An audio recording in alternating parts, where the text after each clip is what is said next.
Justice की सरबराही में टे रुकनी बेंच नज़रसानी दरख़्वास्त ॿुधणी करे रही है। अपडेट कयूं पिया। चीफ जस्टिस जे मार्क्स में चयो त नज़रसानी में 9 ग्राम घणो वठंदो।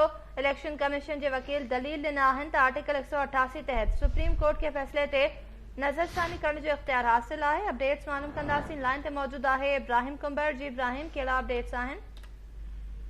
जी बिल्कुल, चीफ जस्टिस की सरबराही में टे रुकनी बेंच इन वक्त इलेक्शन कमीशन की नज़रसानी दरख्वास्त से ॿुधणी करे रही है। इलेक्शन कमीशन के आॾो सुप्रीम कोर्ट के आॾो इलेक्शन कमीशन जो वकील सजल सवाती वो दलील ॾेई रहियो आहे। उनजो चवणु आहे त इलेक्शन कमीशन जेका नज़रसानी दरख्वास्त दाख़िल कई हुई उन खां पोइ मुख़्तलिफ़ जवाब आया आहिनि। उन्हनि जवाब में पंजाब में वफ़ाक जो जेको जवाब आयो आहे उन्हनि जो जाइज़ो वठण जे लाइ कुझु मोहलत ॾिनी वञे। उहे जवाब जेके असांखे हाणे ई मिलिया आहिनि। चीफ जस्टिस जो चवणो त शायदि तहरीक इंसाफ़ जवाब दाख़िल न करायो, जॾहिं त वकील जो चवणु आहे त इलेक्शन कमीशन जे वकील जो चवणु आहे त बुनियादी हक़नि जे मामले ते दरख़्वास्त जेको सो आहे उहो असुल में सुप्रीम कोर्ट जेको सो पंहिंजे दायरा इख्तियार वधाए सघे थी। नज़रसानी दरख़्वास्त में नवां नुक़्ता शामिल करे सघजनि था।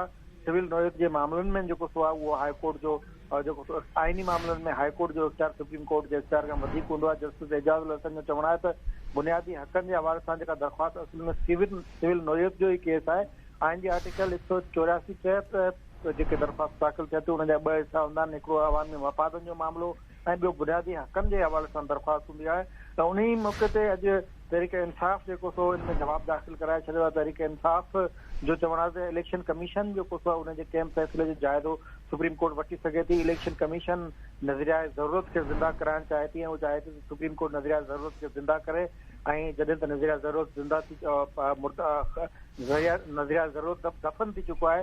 इलेक्शन कमीशन जेको सो उनजे चवण ते सुप्रीम कोर्ट आइन में का बि नई तरमीम नथी करे सघे। इलेक्शन कमीशन जे मौक़ुफ़ मां लॻे थो त चूंडुनि जे हवाले सां सुप्रीम कोर्ट जा इख्तियार जेको सो उहो महदूद आहिनि। इलेक्शन कमीशन उहो समूरा इख्तियार पाण वटि रखणु चाहे थी।